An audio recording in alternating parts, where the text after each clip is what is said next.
Think about your greatest fear, and does that fear hold you back?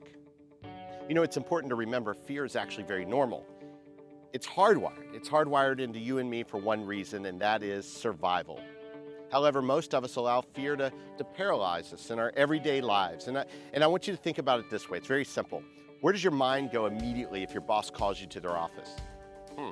What about your significant other? They give you a call and they say, we need to talk when you get home. You see, fear strikes pretty quick because your ego's need for certainty will always find a worst case scenario because it needs to survive.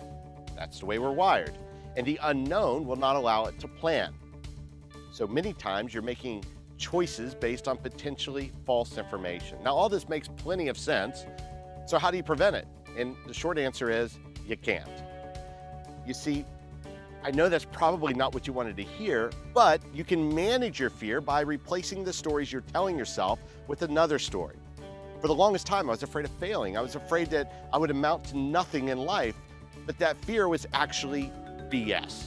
It wasn't until I realized my real fear was holding me back, and it wasn't what I thought it was. It was actually being average. I was afraid that I would disappear into this vast sea of mediocrity.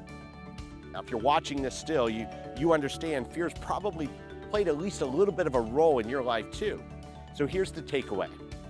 You need to answer this question with integrity though. Are you giving everything you have and everything in your power with your relationships, your career, your new business, fill in the blank?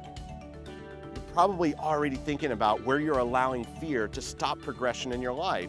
And most people fail not because of talent or potential. Failure is because you always attract what you fear the most. Don't stare at the fear. It doesn't even exist. Turn your focus on what you can control. You can't control your boss. You're not going to control anybody else.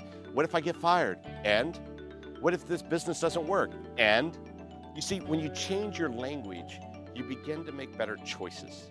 Stop allowing fear to control your outcome. And when you pursue the greatness already within you, things begin to change. And it starts today, right now, with the awareness of that fear. And that choice that you make will turn into habits over time. And then you're going to look back, just like those people right there, and you're going to realize that my life is actually pretty darn amazing, exactly who I am.